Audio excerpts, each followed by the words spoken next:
is Saturday, September 21st, and you are watching You Don't Watch Sports right here on the Feo Grande YouTube network.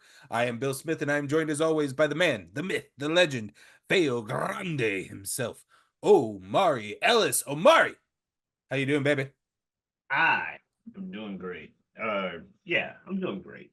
I'm doing great because that was How the was how's question. your sports week? That was the question. I'm doing great. Sports week, not so great. Well, there's some great moments which we will get into. All right. Well, we're gonna get into them because we cover three topics here on You Don't Watch Sports.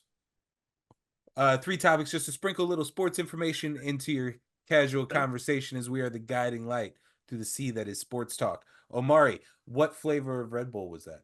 This is the Amber Edition, strawberry apricot. Oh, okay. It looked right because you have. Never mind. Not a hashtag, not sponsor. Let's go into the topics, Omari. Uh, Also true. We are not sponsored. topic number one: Shohei Ohtani. We've been tracking him for the last couple weeks, Omari. He reached the 50-50 club on Thursday night. Yeah, Thursday night, um, with what some folks are saying could be the greatest game of baseball ever played. he was like what 5 for 5, No, he was 6 for 6, Omari. 6 for 6. My He bad. had three home runs, two doubles, a single, two stolen bases, 10 RBIs. It is one of the greatest offensive performances ever seen in history.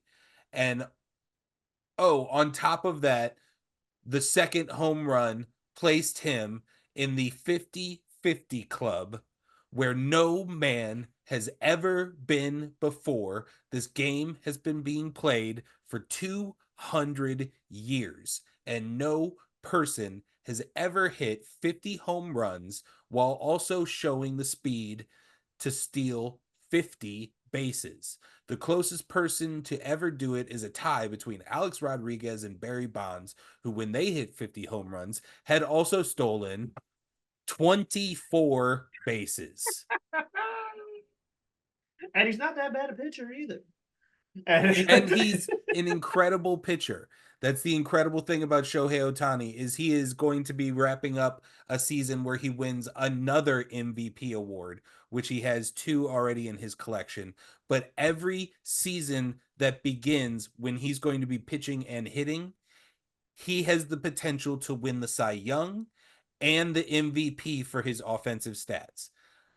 It is the greatest athletic performance we may ever see.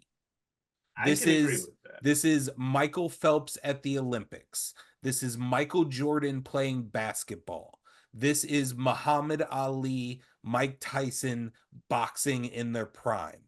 This is one of the greatest performances of athletics ever. Yeah. Um, And I, five for I, five or 6 for 6, either way the point stands. He was literally batting 1,000 that night. People use that colloquialism, they overuse that colloquialism and don't even know what that means. Well, you saw it on Thursday. that's right, absolutely. And he hasn't stopped there. He is currently sitting at 52 home runs and 52 stolen bases with 7 games left to play. So we can only dream of where this ends.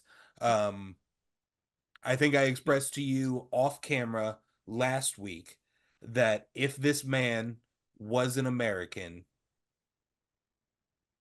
he would be one of the most famous individuals ever.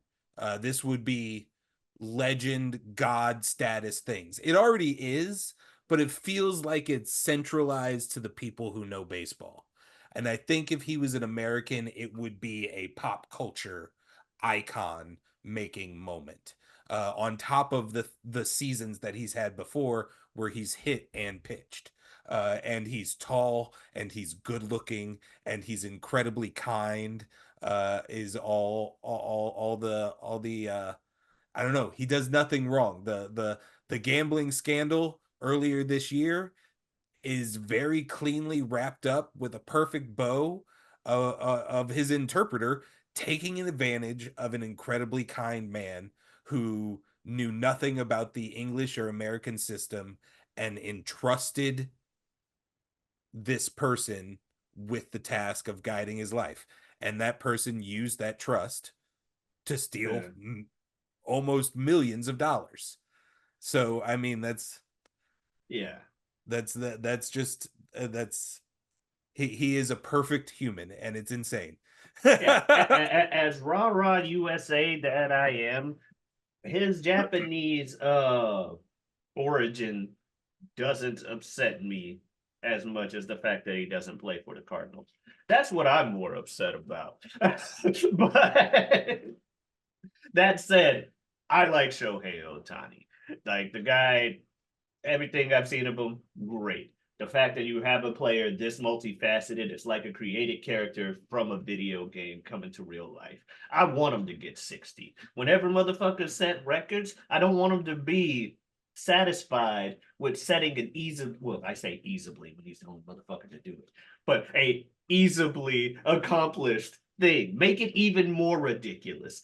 Oh, yeah, I'm the first ever 50-50. I'm also the first ever 60-60, motherfucker. Catch that. I don't care if you catch my 50-50. It's like fucking LeBron in basketball with his fucking points record now. He can keep playing and making it even more ridiculous. Oh, it took 40 years to catch Kareem? How many years is it going to need to catch me?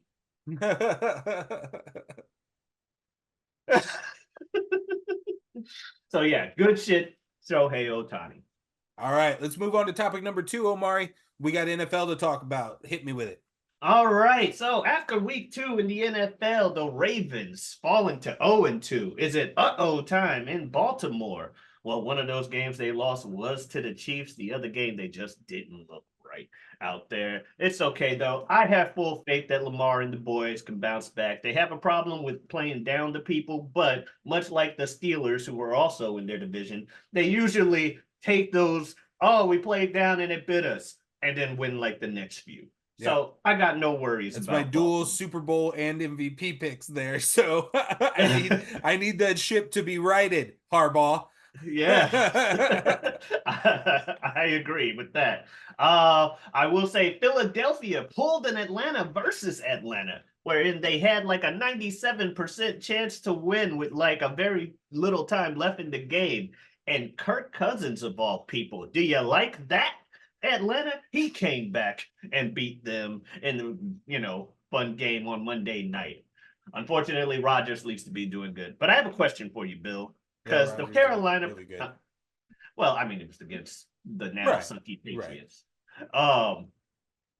Carolina, Bryce Young has been benched That is correct. after starting, I think, 18 games or so. He has been benched for the Red Rocket, Andy Dalton. Yep. Um, How do you feel about this as a Carolina Panthers fan? Andy Dalton played for the Bengals. They didn't really accomplish that much with Andy Dalton at the helm. Granted, it is the Bengals. Mm-hmm. So, grain of salt there. Joe Burrow can't seem to turn that team around. Who can? Panthers, so that. Well, I only thing that bothers me is thanks to Patrick Mahomes and how quickly he came out of the gate. How do you feel about the tighter window that it seems quarterbacks have now to prove themselves? Because Peyton Manning set a record, or didn't set a record, but damn near set a record, I think, for interceptions in a season, his rookie season. Yeah. And this is Peyton fucking Manning. Yeah. It took time for him to develop to Peyton fucking Manning, but people don't have that window anymore. It's either you're good year 1 or 2. Like we still have a little bit of, that's year 1. It's a rookie. You can't do this. But if you ain't good by week 2 of year 2, your ass is benched and a bench player for the rest of your career. I don't think that's fair. That said, is it just a sign of the times? Do you need to be that good at the gate because you have to compete with Mahomes now? You're correct on both in my thoughts. It is a sign of the times. It's just, it's a product of everything in our lives that we want faster and we want quicker. And what used to take 2 days, we want in 24 hours. What used to take a month, we want in a week. What used to take an hour, we want instantaneous. Um, that is the culture of today, and it extends to our athletics. Where I wouldn't just put that on quarterbacks or say star athletes in general. I would also put that on coaches, general managers. We give, the window is too tight nowadays to establish yourself, figure it especially out, learn, and grow. especially because it's 11 on 11 on that field. Yeah. One person is not going to have the same impact on a football field that they would on, say, a basketball court where it's Mhm. 5v5, where literally you're 20% or more, or you should at least be 20% of the offense, if not more, if you're the fucking star. But you Yeah. get my point. You Yeah. have to be like your share in the success isn't as much. Like you could be a great quarterback and your defense just be made of paper. And yeah, you score 40 points, but the other team scores 60. Are you bad? Yeah. No. But Bryce Young isn't even scoring those 40. And I would say there's also behind the scenes things. Like a team is allowed to decide that they were wrong with the Mm, decision they made 3 years ago or whatever it may end up being. And all we know is the product that's on the field. And you could say you got to give the guy time to grow, but the coaches and the management are going to know what's happening, everything outside that's not being filmed, on practice, in the back room. If and I'm not trying to say I don't know anything about oh no. Bryce Young's development, Mm-hmm. but if they are catching wind that the man is not really active in trying to get better in their opinion, then you cut losses in bench. But in that moment, you are declaring, I agree with you that it is kind of declaring in that moment an end of that relationship of you as our starting quarterback. Yeah. Someone brought up a point that they said to me a week or two ago that Patrick Mahomes is an average quarterback. Not to say that what he accomplished isn't great. It's just because of the way the mentality of the NFL seems to be, where if you don't at least have a fucking Patrick Mahomes, are you even trying? Well, it's interesting because I thought about, before you even brought them up, I was thinking about that kind of in a way, because although you were talking, when you were talking about Dalton, and how he's never had much success, but he's kind of also known as a good systems quarterback guy, a coach's quarterbacks guy, um, in a very similar way that Andy Reid began his relationship in Kansas City with Alex Smith. Yeah. Um, could this be a scenario where Bryce Young does have the opportunity to learn under a experienced vet like Dalton? Kind of, I mean, wouldn't necessarily put Dalton and Alex Smith. I don't know. I mean, I put them they're in very similar similar. They're categories. very similar, They actually. were Yeah. both going to the Um, playoffs around the same time with could one another. could in reality, although Bryce Young got the year of starting and failing, unlike Patrick Mahomes did, Who sat on the bench for the first year. right? Could this year be the year that Bryce Young sits on the bench, watches the Dalton/Alex Smith? I would say the one caveat here is that Andy Reid is not present. What's going on with the Carolina Panthers in that regard? How do you So feel about them the developing quarter this? so I'm a bit worried because the coach they got is supposedly a quarterback's coach type deal. Dan Canellis or something like that. Not yeah, something along those lines. They got him to work, but he's the third coach in 3 years. Frank Reich was also a quarterback's coach, and we did not want to listen to him on which quarterback to draft, and here we are. And then we fired him. So with David Tepper in charge, I'm a bit wary of anybody coming in and out of that place. Also, to be fair to Bryce Young and the Red Rocket, Andy Dalton, to be fair to them, it's like Cam Newton, Mr. Panthers, if you will. Cam Newton said it. Running back, offensive line, defense. He tight end. He don't have those for real. I think he got a veteran tight end who's on the decline recently. That's pretty good, but overall, they're not setting anybody up for success there.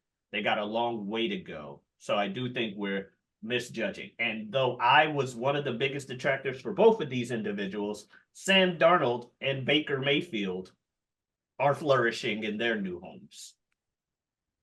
They both sucked for the Browns and the Jets and the Panthers. So who knows? Maybe it's just that the team's bad. For the sake of the team, the fans, and Bryce Young himself, I hope he does get to right the ship, because the next 2 years, we ain't got no draft picks anyway. We traded them to get Bryce Young. So it needs to work out for everybody's sake. All right, Omari, let's move on to topic number 3. The WNBA season has wrapped up, and we have we talked about the WNBA 2 weeks ago. Yeah.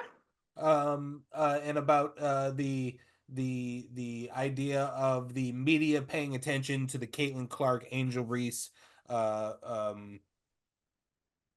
rivalry, I guess, and how it was bringing eyeballs to the NBA, to the WNBA specifically. And Caitlin Clark has only pushed that further since our conversation, having 2 weeks of incredible basketball and bringing massive attendance live to the stadium, as well as eyeballs to the TV games in ratings and attendance numbers that the WNBA basically has never seen before.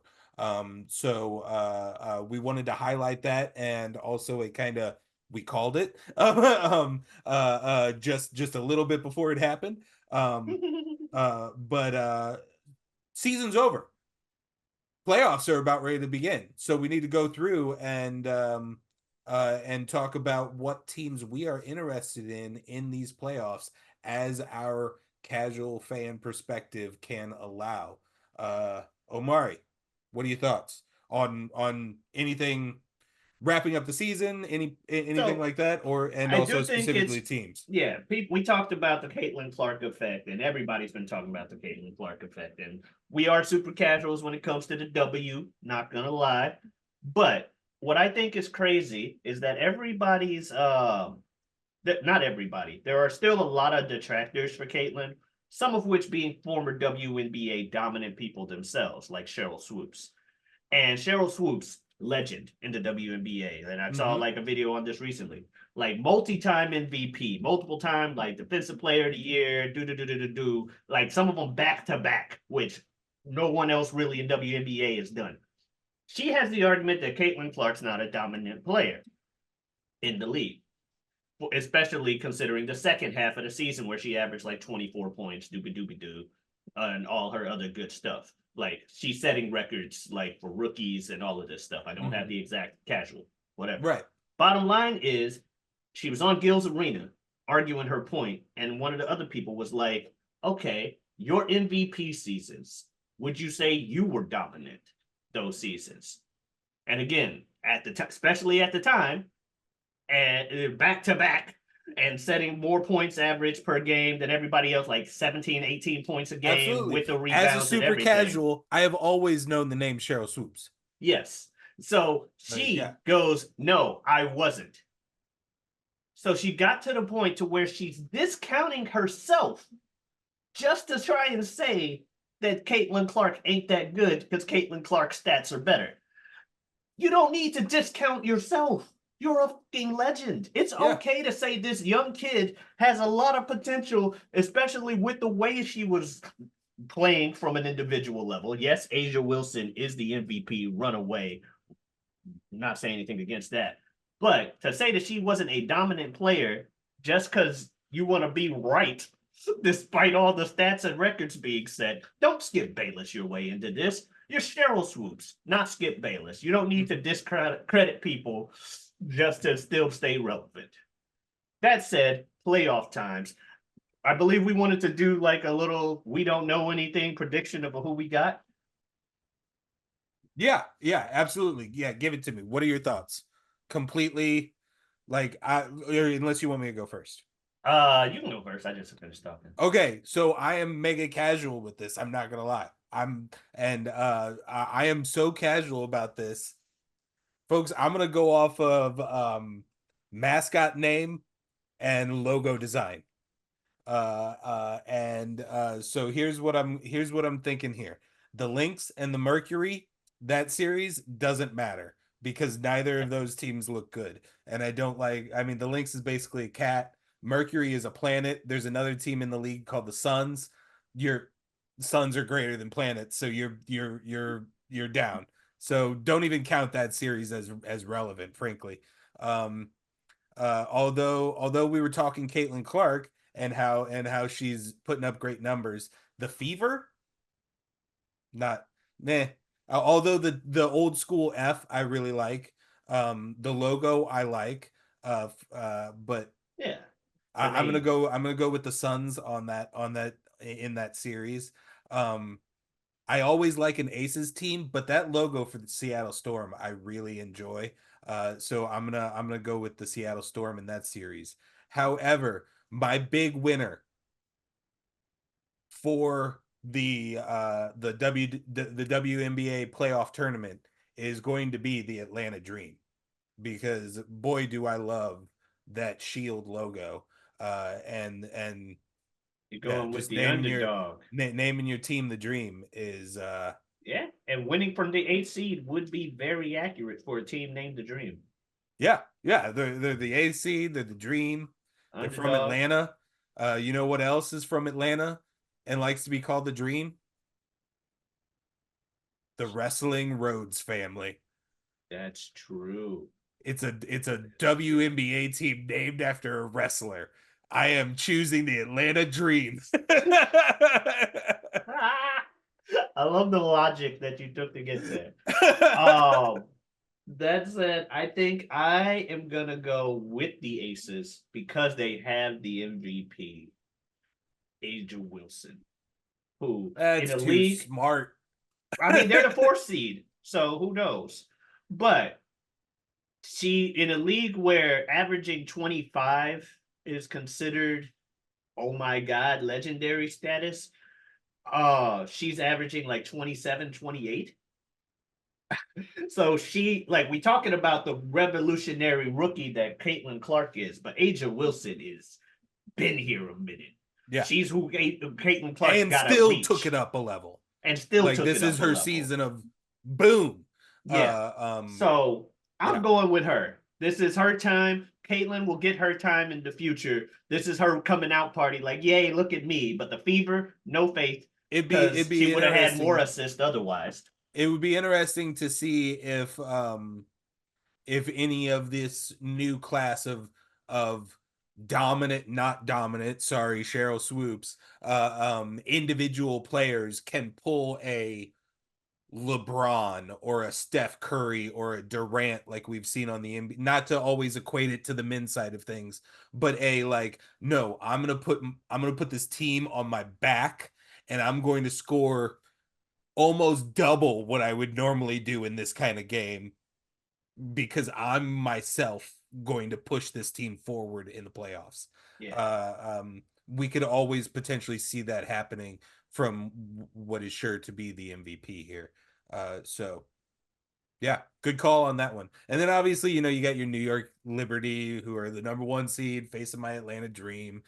So you know, the I mean, I'm betting rooting for odds the say that dream they out of those win, two. but no, Out of those Atlanta two, Dream. I love a good underdog story. I love that logo. I'm gonna try and look for a new hat with the Atlanta Dream logo. That's pretty sick. Nice. All right. All right, that's our 3 topics here on You Don't Watch Sports. Omari. If they want to hear us talk about anything other than sports, they can find us on a couple other shows on this channel. There's the This Guy Hasn't Seen, where we share stuff back and forth. There's the Mock Draft, where we talk about wrestling and also just kind of random draft topics. And then you also got a podcast with our friend of the show, Super Jazz, Super Jazz. That's called Whatever We right. Want Podcast. Yep. We do that on Wednesdays. We Excellent. talk about just that, whatever we want. And I also have a Twitter and Twitch at Giotavi. That's Giotavi. Come on in, stop on by. Yes, sir. All right. Yeah. It's been your sports week. Yeah, we'll see you next time.